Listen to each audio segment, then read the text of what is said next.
Good morning mga BB Loves. So for today's video ay maaga akong naglaba. So ang dami kong nilabhan yung mga gamit namin sa Manila kaya gutom na gutom ako. So mabilisan na lang to, yung mga pagkain kagabi ininit ko na lang kasi talagang umiikot na yung aking paningin sa sobrang gutom. So para mabilis ako ininit ko na lang. So ako lang naman kakain kasi aalis yung aking amo. So sobrang dami kong nilabhan from 6 ng umaga nag-umpisa na ako. So ito naman dito sa kabila sa likod mga damit ng matanda, pati yung luggage nilabhan ko na rin.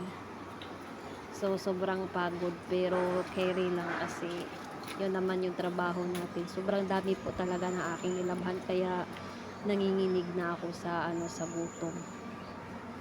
So what's still the in mga BB Labs, and happy trekkings everyone.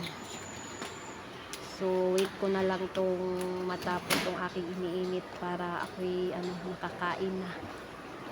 At ako'y gutom na talaga. Mahirap po talaga anuhin yung gutom. So mamaya na ako mamalansya kasi mabilis lang naman yan natuyo.